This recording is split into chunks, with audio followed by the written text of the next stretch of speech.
कार्यक्रम के पुण्य आयोजक हैं श्री महावीर, श्रीमती सीमा, रितांश एवं सोनिया जैन, रामगढ़ वाले, C300 तलवंडी, कोटा, राजस्थान। ब्रह्मचर्य का धर्म, प्रोषण पर्व समाप्ति की तरफ।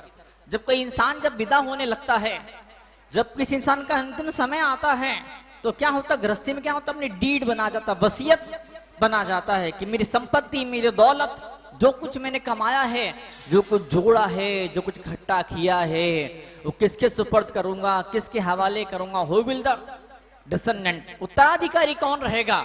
तो वो मरते मरते जो सबसे महत्वपूर्ण, सबसे बड़ा काम क्या होता है, वसीयत बनाने का, वसीयत बना करके दे जाता है। और दादाजी ऊपर चले गए, बड़े सेठ जी ऊपर चले गए और अपनी प्रॉपर्टी किसी के नाम पे लिख के नहीं गए, तो बड़े भयंकर झगड़े होते, बड़ी भयंकर फाइटिंग होती है, बड़े भयंकर संघर्ष होते हैं। और धीरू भाई अंबानी से कोई अरब खरबपति हो तो फिर कोर्ट केस हो जाते दो भाइयों के भीतर, और फिर वो दुनिया भर के अंदर बदनामी हो जाया करती है। तो वो बड़े प्रदूषण पर बड़ा समझदार है, प्रदूषण पर बड़ा समझदार है। प्रदूषण वो जाते जाते जो कुछ उत्तम क्षमा मार्दा और दो भाव है, सत सोच संयम तप त्याग उपाव है, ब्रह्मचर्य किंचन धर्म दर्द सार है। तो सार क्या है, ये सारी साधनाएं करी, ये सारी आराधना करी, ये तपस्या के भट्टी में झोंका अपने आप को, 32 उपास किए, 16 उपवास किए, 10 उपास किए, 5 और 3 और 2 और 1 उपास किए, त्याग किया, वो त्याग किया, इतनी सामग्री को ढेर भर भर के चढ़ा दिए। आखिरी में हाथ में आया क्या, प्रदूषण प्रवाह जाते आते खत्म हो रहा है, समाप्ति की तरफ है, और जाते आते सुपर बम्पर एक इनाम, एक तोहफा हमको देके जा रहा है, दैट इज ब्रह्मचर्य। ब्रह्म मतलब आत्मा, और चर्य मतलब क्या, चर्या करना। चर्या का मतलब क्या, आत्मा में रमण करना, आत्मा का आनंद लेना, आत्मा में चलना, आत्मा में सोना, आत्मा में बैठना, आत्मा को उड़ना, आत्मा को बिछोना, इसी के नाम ब्रह्मचर्य की साधना अपने आप में हुआ करता है। आज हम सब यहाँ पर आए हैं और बड़ी एक दुर्भाग्य की बात पैदा होते जा रही है, कई तपस्वियों को, कई त्यागियों को दुराचार में संलग्न देखा जा रहा है, चाहे वो जैन धर्म के तपस्वी हो, चाहे किसी और धर्म के तपस्वी हो। तो मैं एक दिन दहाड़े खुल्लम खुल्ला कहना चाहूंगा कि आज जो साधन की पद्धति चल रही है, जो पूजा की पद्धतियां चल रही है, उन पद्धति में वो दम नहीं है, वो शैली नहीं है जो मन की ऊर्जा का रूपांतरण कर सके, जो मन का ऊंचा उठा सके। पूजाएं करके या साधना करके जो कुछ भी आज चल रहा है वो इतना पावरफुल नहीं है। कुछ चीज ऐसी जरूर है जो मिस हो गई है, जो कहीं खो गई है, जो कहीं विलुप्त हो गई है। जैसे सफेद हाथी विलुप्त हो गए, मात्र एकाध सफेद हाथी इस धरती पर, शायद अफ्रीका में, ऑस्ट्रेलिया में कहीं पर एकाध सफेद हाथी जीवित बचा है। जिस तरह से चौका लगाने वाले लुप्त हो गए हैं, खत्म हो गए हैं, एकाधी कोई सौभाग्यशाली होता है कि जो चौका लगाने के लिए आगे बढ़ पाता, अपने के महाराजों के चरण रखवाने के लिए उत्सुक होता है, बावला होता है, पागल होता है। ये लोग विलुप्त होते चले जा रहे हैं। ऐसे कहीं कोई की थी, कोई कुंजी थी, कोई विधि थी, कोई टेक्निक थी, कोई शैली थी जो खत्म हो गई है, जो लुप्त हो गई है, जो डिसअपियर हो गई है। परमात्मा का आशीर्वाद, कृपा, अच्छा भगवान सुनील सागर जी गुरुदेव की कुछ विधियां मुझे मिली हैं, जिन विधियों के माध्यम से कैसा भयंकर दुराचारी हो उसकी अकल को ठिकाने लगाया जा सकता है। ठिकाने में हम दंड नहीं देंगे, हम उसे अपराध नहीं देंगे, उसके मन की सारी निगेटिविटी को, सारी गलत गंदी ऊर्जाओं को उठा करके उसे अगर वो चाहेगा तो उसका दुराचार सदाचार में बदल जाएगा, वो सन्यासी बन जाएगा। पुराने जमाने में कहानियां हम सब ने आपने सुनी पड़ी है। अमुक आचार्य के संग में इतने सारे मुनिराज हुआ, हजारों मुनिराज हुआ करते थे। अमुक आचार्य के संग में ऐसा इतनी साधना करने वाले हुआ करते थे। आज वो लोग कहाँ चले गए? जो आचार्य होते हैं, जो शास्त्र का पारायण करते हैं, तपस्या की राहों पर चलते हैं, उनके हाथ से कहीं कोई चीज ऐसी छूट रही, जो मिस हो रही है, उसी का नाम मनोविज्ञान है। उन्हीं विधियों को, उन्हीं कलाओं को, उन्हीं शैली को, उन्हीं फार्मूलों को मैं पब्लिक के सामने अपने विभिन्न सेमिनारों के माध्यम से बांटा करता हूँ, लौटाया करता हूँ। अभी मेरे पास खबर आई, अमेरिका में पिछले 7 साल पहले फेसबुक के 71% यंगस्टर यूजर थे और अब वो आंकड़ा घट करके मात्र 32% रह गया है। मतलब आदतें बदल रही है, लोगों की आदतें बदलती है, लोगों का स्वभाव बदलता है, लोगों का व्यवहार बदलता है। अगर आपने ऐसा मान के चल लिया, अगर आपने मन में ऐसा विश्वास, बिलीफ सिस्टम क्रिएट कर लिया क्या कि अमुक अमुक करना, भोग विलास करना इंसान का स्वभाव है, इसके बिना रह नहीं सकते हैं। अगर आपने मन में ऐसा विश्वास पैदा कर लिया कि बिना चीखे चिल्लाए, बिना छल कपट किए, बिना डोमिनेट किए, बिना डांटे धमकाए डराए हम जिंदगी में आगे नहीं बढ़ सकते हैं, तो धर्म कहता है, अध्यात्म कहता है, भगवान महावीर की वाणी कहती है ऐसा बिल्कुल भी जरूर नहीं है। That's your belief system. यह आपके अपने मन की कमजोरी है, यह आपके अपने हृदय का भीतर का विश्वास है, यह आपके अपने अनुभव है। पर आपका हर एक अनुभव वक्त की कसौटी पर खरा उतरे ऐसा बिल्कुल जरूरी नहीं है। मैं हमेशा एग्जाम्पल दिया करता हूं, आपने छत पे से देखा, आपने 10 मंजिल ऊपर से, 7 मंजिल ऊपर से, 20 मंजिल ऊपर से आपने 2, 3, 4 किलोमीटर दूर में देखा, क्या देखा? धरती आसमान मिल रहे हैं, पर मिलते हैं क्या? नहीं मिलते हैं। आपने देखा, दूर से देखा ट्रेन की पटरियों को, ट्रेन की 2 पटरियां आपस में मिल रही, चिपक रही है, पर कभी मिलती है क्या? कभी चिपकती है क्या? नहीं चिपकती है। आप अपनी आंखों से देखते हैं, कांच का गिलास, ट्रांसपेरेंट पारदर्शी कांच का गिलास पानी भरा है, उसमें एक चम्मच रखी है, आप अपनी आंखों से देखते, वो चम्मच तिरछी, वो चम्मच टेढ़ी दिखाई देती है। पर चम्मच कभी टेढ़ी होती है क्या? नहीं, वो चम्मच सीधी होती है, लेकिन आपको टेढ़ी दिखाई देती है। धरती आसमान हमेशा दूर दूर रहते पर आपको मिले हुए दिखाई देते हैं। ट्रेन की पटरी हमेशा दूरी बना के रखती है, पैरेलल रहती है, पर आपको मिलती हुई, चिपकी हुई दिखाई देती है। ये आपके अपनी आंखों का धोखा होता है। आप पे कान भी कभी धोखा खा जाते हैं, आपकी आंख भी आपको धोखा दे देती है। क्या लिखा था? एक जगह लिखा था क्या? पन्नी छोड़ो, थैला उठाओ। पन्नी हिंदी में पन्नी कैसे लिखते, थैला कैसे लिखते हैं? पन्नी छोड़ो, थैला उठाओ। भाई साहब का चश्मा नहीं था, उनने पढ़ा पन्नी को पत्नी पढ़ लिया, पत्नी छोड़ो और थैला को लीला पढ़ लिया, पत्नी छोड़ो लीला उठाओ। क्या बोले? पत्नी छोड़ो लीला उठाओ। बताओ, कुछ और होता है हम कुछ और देख लेते हैं, कुछ और होता हम कुछ और सुन लेते हैं, घटना कुछ और घट रही होती है, उसका मतलब कुछ और हम अपने दिमाग के अंदर, मन के अंदर निकाल लिया करते हैं। तो आज के मंगल क्षण पवित्र क्षण है, हम सब बैठे हुए हैं यहाँ पर, प्रदूषण पर जाते आते अपनी वसीयत, अपनी जायदाद, अपनी संपत्ति, अपनी दौलत, अपनी विरासत, अपनी धरोहर हमको सौंप के जा रहा ब्रह्मचर्य के रूप में। जो गृहस्थ इंसान होता है, वो गृहस्थ इंसान अपनी पत्नी में संतोष मान लिया करता, कहीं और उठा के आंख उठा के देखता भी नहीं है। और जो सन्यासी होते हैं उनके लिए कहीं कोई पत्नी नहीं होती, सब माँ बहन बेटी के बराबर हुआ करती है, और इसी का नाम ब्रह्मचर्य की साधना अपने आप में हुआ करता है। आज भगवान में पढ़ा, मैंने सदवासिति को खोल करके देखा, मैंने मूलाचार को खोल के देखा, मैंने जैन सिद्धांत कोश खोल के देखा, ब्रह्मचर्य कैसे पालन होता, ब्रह्मचर्य की साधना कैसे होती है। बड़े बड़े मोटे मोटे ग्रंथों के सिद्धांतों के पेजों को, पन्नों को खोल खोल कर देखा, हर जगह एक बात आई है, पूर्व रतानो स्मरण। क्या? पहले जो भोग भोगे हैं, वो भोग, वो फीलिंग आपको भोगी बनाने पे मजबूर कर देती, वो फीलिंग आपके मन के अंदर वासना पैदा करती है। स्त्री राग कथा, वो शब्द एक होती फीलिंग, एक होता दिल, भावनाएं, और एक होता शब्द। स्त्री राग कथा, स्त्रियों में स्त्रियों की सुंदरता की चर्चा करने वाली कहानियां, वो बातें, वो चीजें आपके मन को बावला और पागल और बेचैन परेशान बना देती है। और क्या? तन मनोहरांग निरीक्षण।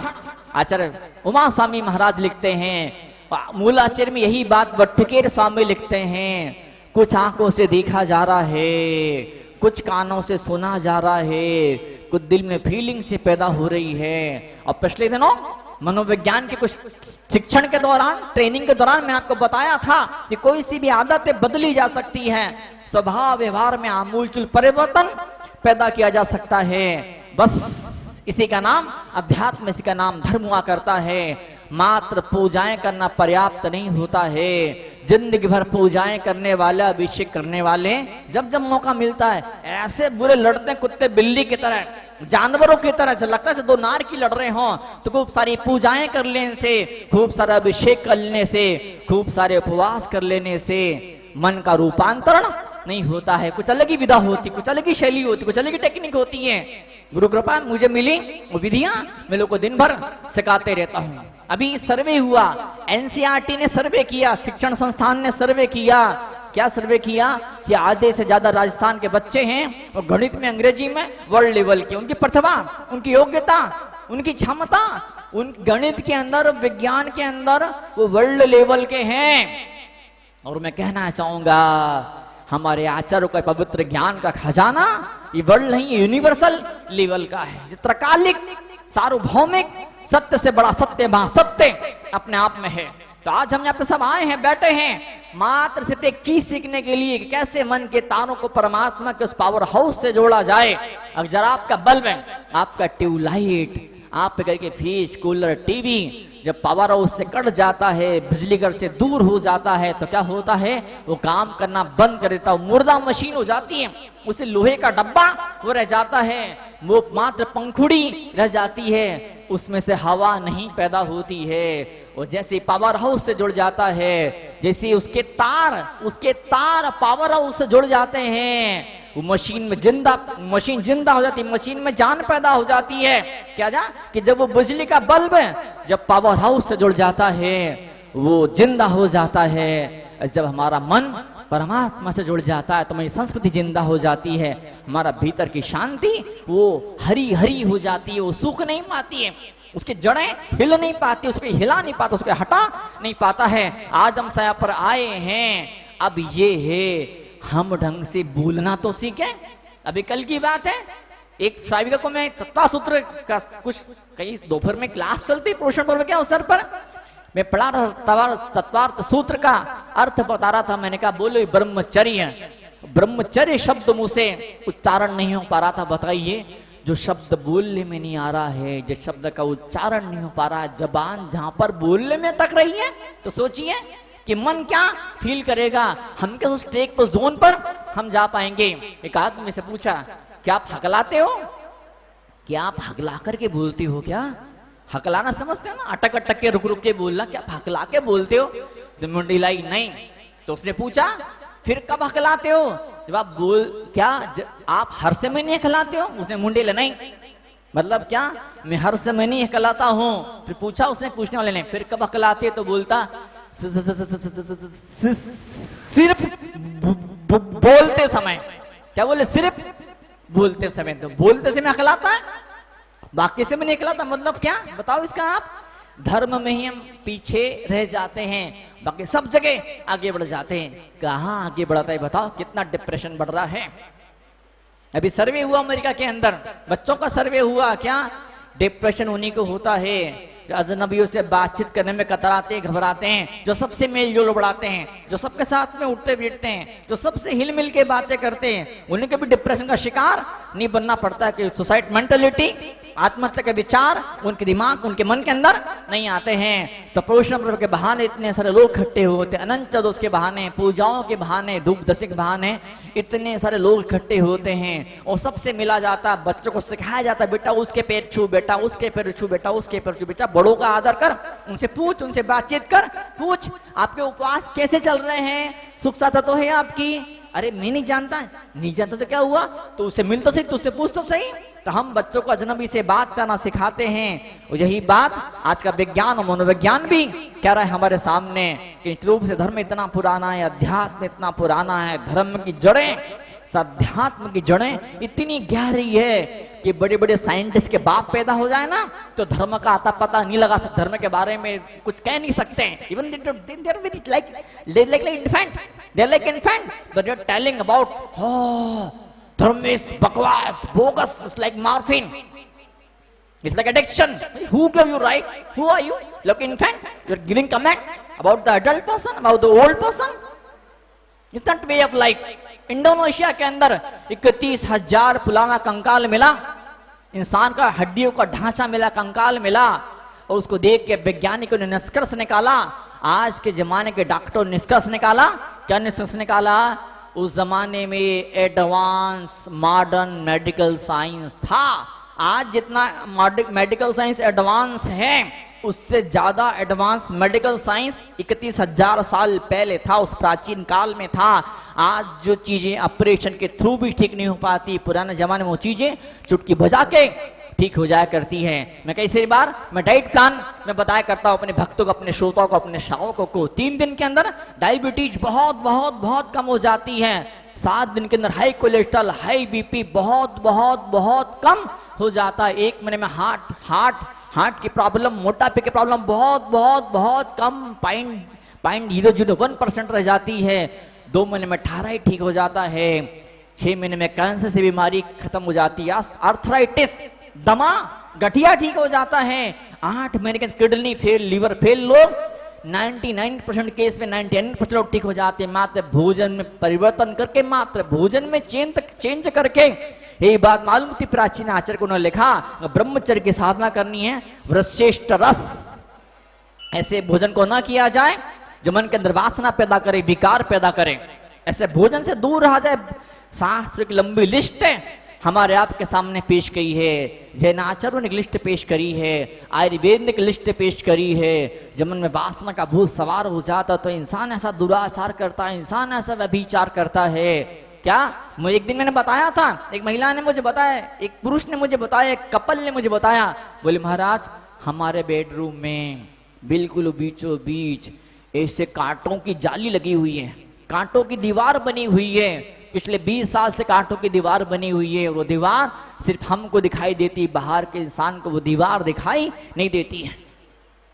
बताइए आप, सबके सामने तो मुस्कुरा के दिखा जा रहा है। बेडरूम में पति पत्नी कुत्ते बिल्ली की तरह गुर्राते, भौंकते, काटने को दौड़ते एक दूसरे को। ये सब क्यों हो रहा बताइए? ब्रह्मचर्य की साधना नहीं हो पाती है।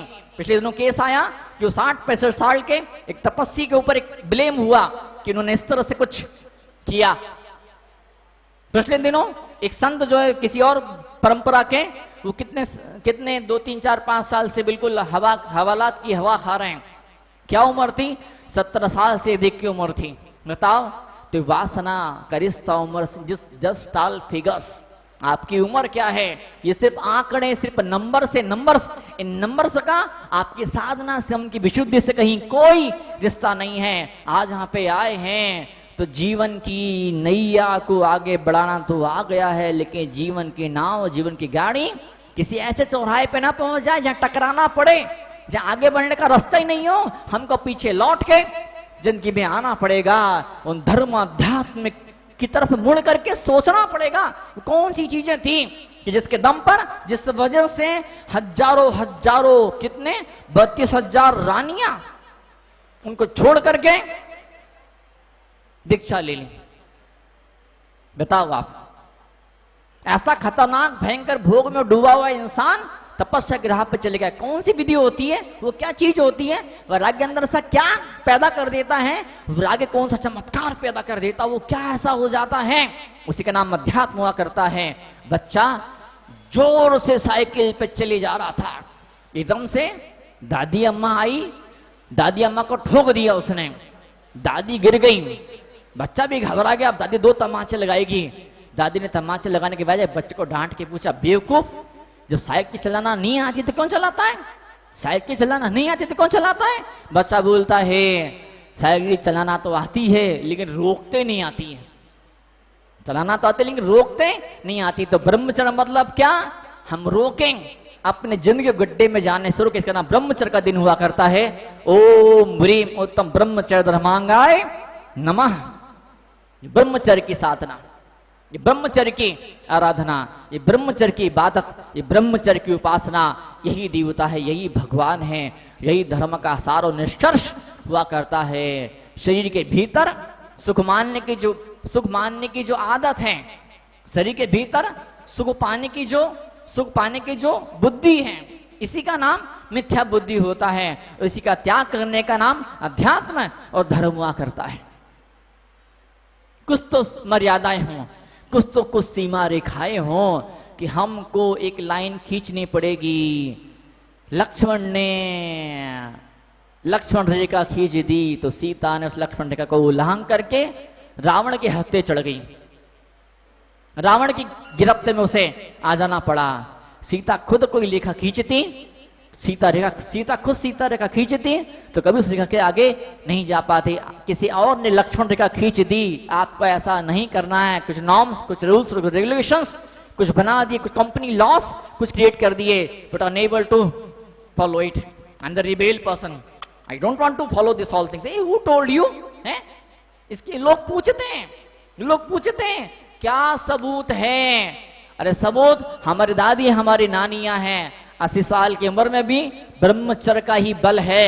क्या कई सारी बुजुर्ग महिलाएं आज भी घोड़े की तरह दौड़ती भागती हैं। बचपन के पति मर गया, बचपन के पति की डेथ हो गई, पति की मृत्यु हो गई, जिंदगी में ब्रह्मचर्य का नियम धारण किया, और उसी ब्रह्मचर्य कमाल, उसी ब्रह्मचर्य की ताकत है कि आज भी दादी अम्मा घोड़े की तरह दौड़ रही है। लोग बोलते पुराने घी में दम है, पुराने घी में दम नहीं है। पुराने घी में दम की वजह से नहीं दादी अम्मा दौड़ रही है। आज भी कई सारे गृहस्थ ऐसे हैं, क्या गृहस्थी में रह करके ऐसा प्यारा जीवन है, इतनी बड़ी ब्रह्मचर्य की साधना करते हैं कि लगता है ना प्रणाम कर लिया जाए। लगता है कि जिसको कोई बड़ा तपस्वी, कोई बड़ा त्यागी आज है हमारे बीच में बैठा हुआ है। बड़ी खुशी होती है, बड़ा आनंद होता है कि आज हम सब यहाँ पर मौजूद हैं ब्रह्मचर्य शब्द को सुनने के लिए। कई लोग शब्द सुनना पसंद नहीं करते हैं, कई लोग शब्द सुनना पसंद नहीं करते हैं। जिस शब्द से दिन नफरत हो रही है, तो शब्द में जो घुसा है, जो समाया है, जो छुपा हुआ है, उसको पाने के लिए आप कैसे का प्रयास कर पाएंगे? सुप्रीम कोर्ट में बड़ा केस चल रहा है, हर रोज पेपर भरे, मीडिया के ऊपर छाया हुआ है हिजाब का मामला। हिजाब मतलब क्या? बुर्का। मुसलमान बुर्का नहीं पहनते हैं, उससे बड़ी वाद विवाद चल रहे हैं, उससे बड़ी चर्चाएं चल रही है, उससे बड़ी सारी बहस हो रही है। सुप्रीम कोर्ट के वकील भिड़ रहे हैं, सो भिड़ ही रहे हैं, आम इंसान नहीं भिड़ रहा है गलत है कि सही है, गलत है कि सही है। मुझे नहीं मालूम गलत है कि सही है, लेकिन इतना मैं जरूर कहना चाहूंगा, कपड़ों का आपकी संस्कृति से, सदाचार से बड़ा गहरा रिश्ता है, बड़ा गहरा नाता है। कपड़े बताते हैं, कपड़े कितने छोटे पहने, कितने ऊंचे पहने हैं, शरीर कितना दिखाया अपने आप, आपने अपने आप को। एक माता जी थी पहले संघ के अंदर, चौके के अंदर किसी महिला को देखती थी, उसकी साड़ी नाभि से नीचे है, उसका पेट दिख रहा है, उस महिला का चौके से बाहर निकाल दिया करती थी। संस्कृति, सदाचार, सभ्यताएं, ये सब चीजें धीमे धीमे दम तोड़ते चले जा रही है। ये चीजें आउट ऑफ डेट होती चली जा रही है। इन शब्दों के मतलब धीमे धीमे धीमे धीमे खत्म और विलुप्त होते चले जा रहे हैं। अब फिर एक मौका है, हम धर्म की पाठशाला में बैठे, हम मुनिराज के चरणों में बैठे, हम जिनवाणी माता के शब्दों को कान से सुनकर दिल तक पहुंचने दें, दिल तक चली जाने दें, और समझें इन धर्म की साधना का मतलब क्या हुआ करता है, यह अध्यात्म के लिए इतना जोर क्यों दिया जाता है। कई सारे धर्मों में ब्रह्मचर्य जैसी कहीं कोई व्यवस्था नहीं थी, तो फिर उन धर्म के सन्यासियों के लिए, उन धर्मों के जो धर्मायतन होते हैं, जो धर्म के स्थान होते हैं, जो धर्म के चर्च वगैरह मठ मंदिर होते हैं, उनकी व्यवस्थाएं फिर की गई। क्या व्यवस्था की गई? एक वो ग्रुप जो अविवाहित रहेगा, दूसरा वो ग्रुप जो ब्रह्मचर्य की साधना करेगा। आज भी आरएसएस के अंदर, राष्ट्रीय स्वयंसेवक के अंदर जो उनके जो मुख्य स्वयंसेवक होते हैं, जिन्हें प्रचारक, जो जिले का हेड होता है, वो कौन होता है? वो ब्रह्मचारी होता है। आज भी ब्रह्मचारी को पद दिया जाता है, किसी गृहस्थ को पद नहीं दिया जाता है। क्या? जब गृहस्थी लेके बैठे होते, जब परिवार लेके बैठे, तो परिवार के पालन पोषण की चिंता होती है, बजाय संन्यास के, बजाय त्याग और तपस्या के। कितनी अद्भुत व्यवस्थाएं हैं। आज भी वैष्णव संस्कृति में, वैष्णव परंपरा के अंदर जो ब्रह्मचारी सन्यासी होता है उसको ऊंचा दर्जा दिया जाता है, जो गृहस्थ होता है भले कितना बड़ा साधु, उसे नीचा दर्जा उसे दिया जाता है। बड़ी अद्भुत महिमा होती है ब्रह्मचर्य की। बताइए, पति पत्नी हैं, मैं ऐसे लोगों को जानता हूं पति पत्नी हैं, साथ में रह रहे हैं, फिर बरसों से ब्रह्मचारी हैं। मंसूर के चतुर्मास के अंदर किसी ने मुझे बताया अपने बारे में। क्या बताया? बोले महाराज अभी वो महिला 60 साल की है, तब उस समय 60 साल की थी, 4-5 साल पुरानी, तो महिला 60 साल की थी, 15 साल की उम्र में उसकी शादी हो गई थी। बोली महाराज पिछले 40 सालों से, यानी 20 साल की उम्र से मेरा ब्रह्मचर्य का नियम है। बताइए आप, कोई लड़ाई नहीं, कोई झगड़ा नहीं है। इतना डूब गए भीतर, धर्म से, अध्यात्म से, ध्यान से, पूजा से, भक्ति से, शास्त्र से इतना आनंद मिला, इतना मजा मिला, इतनी खुशी मिली, इतनी खुशी मिली, दिल इतना भर गया कि दिल में खालीपन रहा ही नहीं। जब दिल खाली नहीं है, जब कोई तमन्ना ही नहीं है, जब कोई इच्छा ही नहीं है, तो क्यों लोगों से भीख मांगू मैं? जब पेट भरा हुआ है, जब माँ ने, बहन ने, बेटी ने जी भर के आपको भोजन करा दिया है, फिर आप होटल में क्यों जाओगे मुंह मारने के लिए? फिर वेटर के सामने आप क्यों बैठ के, क्या बोलते हैं, प्लेट और कांटा बजाओगे? आप भीतर कमी पैदा होती है, भीतर कमी महसूस होती है। उस कमी को भरने के लिए बाहर से उसको पूरा किया जाता है। और जब खुद के खेत में साग सब्जी पैदा हो रही है, जब खुद के बगीचे में फल फ्रूट पैदा हो रहे हैं, तो बाहर से लाने की आवश्यकता ही क्या है? जब खुद के घर में फैक्ट्री शक्कर की, तो बाहर शक्कर क्यों खरीदी जाएगी? खुद की फैक्ट्री शक्कर ले ली जाएगी। जब खुद के खेत में जब अनाज पैदा हो रहा है, तो बाहर अनाज खरीदने कोई इंसान क्यों जाएगा? जब खुद के दिल के भीतर आनंद पैदा हो रहा है, जब आत्मा में ही आनंद पैदा हो रहा है, तो शरीरों में आनंद ढूंढने की उतावली और बावलापन क्यों होगा? तो आज पर्युषण पर्व की साधना पर हम सब लोग यहाँ पे आकर के बैठे हैं, और जो कह रहा हूं ना, फटाफट अमल में करना शुरू कर देना। अमल में नहीं हो पाए तो भी दिमाग के अंदर धारणा बना लेना। कई युवकों को मैंने ऐसा भी देखा, बड़ा दुराचार करते हैं। मेरे संपर्क में आए, मैंने पूछा, इतना खतरनाक दुराचार तुम कैसे कर लेते हो? तुम्हारी इतनी हिम्मत कैसे हो जाती है? समाज का डर नहीं लगता है? लोगों को मालूम पड़ेगा, माँ बाप को मालूम पड़ेगा, थू होगी, बदनामी होगी, शरीर बीमार पड़ेगा, तुम बच्चे पैदा करने काबिल नहीं रहोगे। क्या तुमको अंदाजा है? You clue of this all things? मैंने उससे पूछा, उसने मुझे बोले महाराज क्या करूं, पहले मैं ऐसा कुछ भी नहीं करता था। दोस्त ने मुझे कहा तू बहुत दुबला पतला हो रहा है, तू ऐसा करना शुरू कर, तेरे ताकत पैदा होना शुरू हो जाएगी। ये दोस्त लोग तो बेचारे फंसा देते हैं, डाल दिया करते हैं। तू सिगरेट नहीं पीता है, तेरे लल्लू है लल्लू, तू बुद्धू, तू बेवकूफ है, तेरी ये भी गर्लफ्रेंड नहीं है, तू एक बार डेटिंग पे नहीं गया, साला बेवकूफ है तू, तो तेरे अंदर अक्ल नहीं, तेरे अंदर बुद्धि नहीं है क्या? तू सिगरेट नहीं पीता है, अरे सिगरेट तो मर्द लोग पिया करते हैं, मर्द लोग, तू मर्द नहीं है, तू छक्का है, तो मनसक है। ये सब चढ़ा देते हैं, और जब उसकी ईगो पर चोट पहुंचती है, तो अपनी मर्दागन नहीं बताने के लिए, मेरे अंदर वक्तत्व कला है, मैं लोगों को बोल के इम्प्रेस कर सकता हूं, पटा सकता हूं, अपने शब्दों के जाल में किसी को फंसा सकता हूं, क्या ये साबित करने के लिए, सिद्ध कर देने के लिए, फिर वो दुराचार पर, अनाचार पर वो उतर जाता है। और एक चीज और होती है, स्प्रिंग को जितना दबाओगे, स्प्रिंग उतना जोर से ऊपर उछल करके आएगा। प्लास्टिक की बाल को, रबड़ की गेंद को पानी की टंकी में जितना जोर से दबाओगे उतना उछल करके ऊपर आ जाएगी। मन में वासना, मन में भोग की बड़ी भयंकर इच्छा है, मन में बहुत भोग भोगने की इच्छा है, समाज का डर है, नाक कटने का डर है, जूते पड़ने का डर है, प्रतिष्ठा खोने का डर है, कहीं कोई डर मन न बेटा, वो डर इंसान को आगे नहीं बढ़ने देता है। ओशो ने कहीं पर लिखा था, मैंने एक दिन बताया भी था मैंने आपको, किसी लड़के ने ऊटपटांग हरकत करी, किसी लड़की की तरफ देख करके कुछ उटपटांग हरकत करी, कुछ उटपटांग करना चाहा, लोगों ने पकड़ा, लड़के को पीटा। किसने पीटा? किन लोगों ने पीटा? वो लोग ही पीटेंगे उस लड़के को सबसे ज्यादा, उस गलत काम करने की कोशिश करने वाले को, या गलत काम करने वाले को वही लोग सबसे ज्यादा पीटेंगे जो खुद गलत करना चाहते थे लेकिन किसी वजह से वो कर ना पाए। यदि मैंने और हवाला दिया था, एक बंदे ने दुनिया का सबसे बड़ा हिप्नोटिस्ट हुआ, उसने हिप्नोटाइज करके लोगों को पूर्व जन्म में जाने का बोला, उसने हिप्नोटाइज करके लोगों को अपने भूतकाल में, अपने अतीत में, बचपन की यादों में जाने को बोला।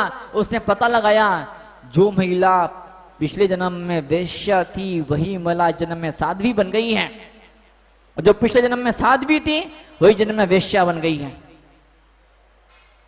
कई बार जिन राहों पे आप चल रहे होते हैं उन राहों से आप नफरत पैदा करते हैं, उन राहों को आप पसंद नहीं करते हैं, उन चीजों से, उन लोगों से, उस बिजनेस से, उस जॉब से, उस प्रोफेशन से, उन नियमों से, उन सिद्धांतों से, उन आचरण संहिता से आप मन ही मन दूर भागने की कोशिश करते हैं, शरीर पूरी तरह से आपका उस जगह लगा होता है, लेकिन मन बिल्कुल ही पसंद नहीं करता उन चीजों को, उन बातों को, लोगों को। मन के अंदर रह के बार बार बात आपका मन विद्रोह करता है, पर कहीं किसी वजह से मन की उस आवाज को आप दबा देते हैं। आपको लगता है मैं जीत गया, अरे आप जीते नहीं, आप हार गए हैं। आपके मन का वासना में डूब जाओ, एक मन का वासना में डूब जाओ, आपने वासना में डूब जाओ, ऐसे कहने वाले मन को दबा दिया, उसको चुपचाप बैठा दिया, डंडा मार के चुपचाप और शांत उसे बैठा दिया। आप लगते हैं मैं जीत गया, आप जीते नहीं, आप हार गए हैं। आपने अपने आप को हराया है, उसे हराना नहीं है, उसे हराना नहीं है। पूजन का, भक्ति का, मनोविज्ञान की विधियों का उसे सहारा देते थे, उसे इतना ऊंचा उठाते, उसे इतना ऊंचा उठाते धर्म अध्यात्म के मार्फत कि वो भावनाएं उसकी खत्म हो जाती हैं। डांट करके, डरा करके, दबा करके, धमका करके अपने आप को या किसी और को हम धर्म की राहों पर नहीं जोड़ सकते हैं। देख, अमृत निकालते हमको आना चाहिए। जमीन के अंदर पानी होता है, जब तक बोरिंग मशीन ना आए, जब तक ड्रिलिंग मशीन मतलब बोरिंग मशीन, जब तक बोरिंग मशीन आए, जब तक वहां पर बोरिंग मशीन ना आए, जमीन की खुदाई ना करे, जब तक भीतर के पत्थर जब तक बाहर ना आए, तब तक पानी मिलने वाला नहीं है। और एक बार बोरिंग मशीन आई, जमीन ने खुदाई कर दी, अब मशीन घर में लगा दी, आप एक सिंपल सा बटन दबाते हैं, ढेर सारा बाल्टी बल्कि भगोने भर के जब चाहो तब आपको पानी मिल जाता है। बस धर्म इसी चीज का नाम होता है। आप लाख कोशिश कर लो, आप लाख प्रयास कर लो, पर मन आपका बदलने वाला नहीं है। मन वही हरामीपना करेगा, मन उसी नीचता की हरकतों पर उतर जाएगा। लेकिन जब धर्म की बोरिंग मशीन मिलती है, मुनियों के ज्ञान रूपी, अध्यात्म रूपी बोरिंग मशीन आपको मिलती है, फिर कुछ नहीं, फिर बड़ा सहज, बड़ा आराम, बड़ा आसान हो जाता है। आप बटन दबाते हैं, बाल्टी भर के पानी आपके पास आ जाता है। तो जैसे जमीन में छुपे पानी को निकालने के लिए बोरिंग मशीन चाहिए होती है, वैसे जनवाणी की अमृत को निकालने के लिए मुनियों की बोरिंग मशीन चाहिए होती है। और आज ये बोरिंग मशीन आपके पास में है, आओ खुदाई करवा लो, आओ खुदाई करवा लो। गर्मी में मरना नहीं पड़ेगा, प्यासे नहीं मरना पड़ेगा। आपकी पत्नी को, आपके नौकर को घड़े ले लेके 2-2 दिन तक नल पर इंतजार नहीं करना पड़ेगा, आपको बारिश का इंतजार नहीं करना पड़ेगा। आओ बोरिंग मशीन आइए, आओ खुदवा लो। आप बोलते हैं हमारे पास टाइम नहीं है। क्या कभी पैसे की कमी होती है, तो कभी समय की कमी होती है, तो कभी दिल की, कभी भावनाओं की कमी हो जाती है। कोई न कोई चीज तो ऐसी होती है जो आप पे कदमों के अंदर बेड़ी डाल देती है, जो आपको आगे बढ़ने से रोक देती है। तो पोषण पर्व का मतलब होता है आज हमको आना है और एक बुकिंग करानी है।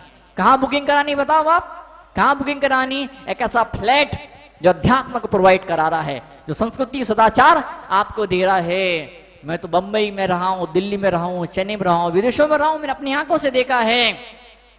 पार्किंग के लिए कितनी देर के लिए? घंटे 2 घंटे के लिए, 2-4 घंटे के लिए पार्किंग के लिए आपने अपनी गाड़ी की स्पीड बढ़ाई, पीछे वाले की गाड़ी से ज्यादा स्पीड बढ़ा के आप अपनी गाड़ी को आगे ले गए, आपको पार्किंग की जगह मिल गई, आपने गाड़ी को पार्क कर दिया, तो आपको ऐसा लगता है मुझे बड़ा भारी मेडल मिल गया हो, जैसे ओलंपिक गेम के अंदर गोल्ड मिल गया, वो ऐसा लगता है आपको? बताइए आप, एक सिंपल सी कार के लिए जगह मिल जाती है। लोग बड़ा घरों के साथ में बोलते महाराज जी हमारा इतना बड़ा घर है कि हमने 2-2 गैरेज बना कर रखते हैं, 4-4 गैरेज हमने घरे बना करके रखे हैं गाड़ी को पार्क करने के लिए। तो आज वो क्षण है, गाड़ी को पार्क करने की जगह आपके घर के अंदर हो ना हो, भले आपका छोटा घर हो, इतना घर हो कि गाड़ी पार्क की जगह हो ना हो, लेकिन उस अध्यात्म के प्लेन को आपके दिल में लैंड करने के लिए हेलीपैड तो आपको आज बनाना ही पड़ेगा।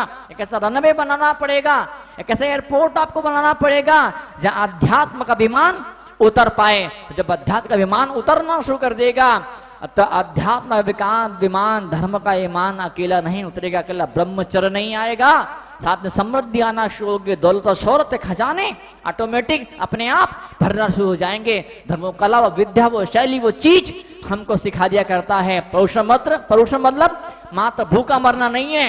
परोषण मतलब मात्र को 4 से 8-10 घंटे मंदिर में सत्यान्यास कर देना नहीं है। परोषण मतलब कुछ भूलिया लेके लड्डू चढ़ा देना मात्र का नाम परोषण पर्व नहीं होता है। परोषण पर्व का मतलब होता है आज जीवन को सजाने के लिए, संवारने के लिए, मांझने के लिए, डेकोरेट करने के लिए, परिशुद्ध करने के लिए, क्या क्या क्लैरिफाई, क्लींजिंग करने के लिए परोषण पर्व की साधना आज है हमारे बीच में। हम सब बैठे यहाँ पर, इतना ही बोलना चाहूंगा। क्या कोई आप फिर धर्म में क्या अध्यात्म की बात करे? कई लोग बोल देते हैं, अभी घंटे 2 घंटे पहले की बात है, महाराज मैं तो हूं ही ऐसा। क्या महाराज बोले? महाराज मैं तो हूं ही ऐसा, बचपन से ऐसा हूं मैं। अरे भाई साहब, अरे दादाजी, मैं तो ऐसा ही हूं। ऐसा सोच के आप रुकिए मत, आप आगे बढ़िए। कल जो थे वो आज आप थे क्या? वो आज आप हैं क्या बताइए? कल आप इतने छोटे बच्चे थे, कल आप इतने छोटे बच्चे थे, क्या आज आप छोटे बच्चे हो क्या? नहीं। शरीर में कितने सारे बदलाव हुए हैं, कपड़ों में बदलाव। कल आप छोटी चड्डी पहन के घूम जाते थे, नंगे घूम जाते थे बाजारों के अंदर, घर के नंगे घूमते थे। आज घूम पाते हो क्या? बोलिए। कल आप कुंवारे घूमते थे, आज आप पत्नी के बिना रह पाओगे क्या? बोलिए आप। कल आप धंधा नहीं था, बिजनेस नहीं था, आप छोटे बच्चे थे, कोई फिक्र नहीं थी, लेकिन आज आपके मन में बदलाव आया कि नहीं आया? जैसे बाकी जगहों में, बाकी जीवन के क्षेत्रों में बदलाव, परिवर्तन आया, वैसे मन की मानसिकता में बदलाव पैदा होना चाहिए। रोज रोज मीठा, रोज रोज मीठा, रोज वही हलवा, रोज वही हलवा, रोज वही हलवा, रोज। एक दिन बोलेगा आए उठाओ फेंको इस हलवे को, तो रोज वही भोग, रोज वही भोग। आत्मा बोलेगी उठाओ फेंको। आत्मा समथिंग डिफरेंट, समथिंग यूनिक। आत्मा को नया टेस्ट दीजिए, आत्मा को इस अध्यात्म की सुंदरता से परिचित करवाइए। इन आंखों को इस खुशबू को देखने दीजिए। क्या खुशबू इस धर्म अध्यात्म के अंदर, अध्यात्म खुशबू का हम एहसास नहीं कर पाते हैं। भगवान के चरणों का स्पर्श किया, स्पर्श कर दिया, बस ठीक है। एक पत्थर की मूर्ति थी, कि पीतल की मूर्ति थी, हाथ को यूं बढ़ाया, उस मूर्ति को छू लिया, मनराज को छू लिया। अब महिलाएं बैठी हुई है, आप गई, आपने माता जी के चरणों को छू लिया ना। दैट्स नॉट वो कोई बात थोड़ी होती है, बताओ। अब 2 मिनट के लिए आपने छुआ, वो 2 मिनट बाद वो लम्हा दिमाग से निकल गया। किसी और को कभी और छुआ था, वो चीज आज तक दिमाग से विदा नहीं हो पाई। क्यों बताइए आप? क्यों? कहीं कुछ कमी हो रही है। और वो जो सूत्र हैं जिनको हम भूलते चले जा रहे हैं, उन्हें भूली हुई बातों को याद करने के लिए, दोहरा देने के लिए, रिपीट करने के लिए, जाए चैंटिंग। हम सब यहां पर इकट्ठे हुए। I know that my language is very vague language, but will give me time, then surely I will clarify you. I will elaborate these all things. आज हम बैठे यहां पर, समय की अपनी सीमा है। समय धीमे धीमे बढ़ते जा रहा है, घड़ी के कांटे सरकते जा रहे हैं। डिजिटल घड़ी है, इलेक्ट्रॉनिक घड़ी है, तो धीमे धीमे डिजिट बढ़ते जा रहे हैं, डिजिट बढ़ते जा रहे हैं। लेकिन मन में कुछ बढ़ोतरी हो रही कि नहीं हो रही है? उम्र तो बढ़ते जा रही है, अब तो टेम्परेचर भी बढ़ते जा रहा। बताओ, अब टेम्परेचर भी बढ़ते जा रहा है, पारा ऊंचा ऊंचा होते जा रहा है, पारा ऊंचा हो रहा है। It's okay. सेंसेस भी शायद अब धीमे धीमे चढ़ना शुरू हुआ है, इंडेक्स भी ऊपर ऊपर थोड़ा थोड़ा बढ़ना शुरू हुआ है। लेकिन मन नीचे क्यों गिर रहा है? मन खड्डे में क्यों जा रहा है? मन को जानबूझ करके पागल की तरह हरकत कर रहा है। आइए तो मन को मांझने के लिए, मन को उस अध्यात्म की वीणा से, उस अध्यात्मिक संगीत से अपने आप को थिरकाने के लिए, अपनी आत्मा को खुश करने के लिए ये पोषण का पर्व सौगात दे रहा है। और आज का अंतिम दिन कान में एक चीज बोल के जा रहा है, बेटा शुरुआत क्षमा से हुई थी, तूने शुरुआत करी कि नहीं करी? बेटा अंत ब्रह्मचर्य पे हो रहा है, तूने अंत किया कि नहीं किया? पहला लेसन तूने सीखा कि नहीं सीखा? आखिरी लेसन तूने सीखा कि नहीं सीखा? गृहस्थी बोलता है मुझे पहला अध्याय भी समझ में नहीं आया, क्योंकि मैं लेट आया था। आखिरी अध्याय तो मेरे ब्रह्मचर्य तो मेरे बस की बात है ही नहीं। फिर वो पोषण धीमे से कान में बोलता है, कोई बात नहीं, टोटल 10 लेसन थे, टोटल 10 अध्याय थे, बीच में 8 और भी अध्याय थे, तो क्या करूं क्या। किसी भी अध्याय को पकड़ लो, किसी भी 10 धर्म से किसी भी एक फार्मूले, किसी एक सूत्र को पकड़ लो, तो आपका जीवन तरजा का बेड़ा पार हो जाएगा। बोलिए उत्तम परुषण पर्व की, उत्तम ब्रह्मचर्य की। ओम ह्रीम उत्तम ब्रह्मचर्य धर्मांगाय नमः। ओम ह्रीम उत्तम ब्रह्मचर्य धर्मांगाय नमः। ओम ह्रीम उत्तम ब्रह्मचर्य धर्मांगाय नमः। ओम ह्रीम उत्तम ब्रह्मचर्य धर्मांगाय नमः। ओम ह्रीम उत्तम ब्रह्मचर्य धर्मांगाय नमः। ओम ह्रीम उत्तम ब्रह्मचर्य धर्मा। जो लोग रैप करते हैं, रैपिस्ट लोगों को सरकार बड़ी कठोर, बड़ी खतरनाक, बड़ी भयंकर सजा देती है। ठीक है, इट्स ओके। सरकार के अपने कानून हैं, सरकार के अपने नियम हैं, सरकार अपने कानूनों के हिसाब से चले, मुझे इसमें कोई एतराज नहीं है। लेकिन फिर भी अगर कहीं कोई आप इस कार्यक्रम के पुण्यार्जक हैं श्री महावीर, श्रीमती सीमा, रितांश एवं सोनिया जैन, रामगढ़ वाले, C 300 तलवंडी, कोटा, राजस्थान।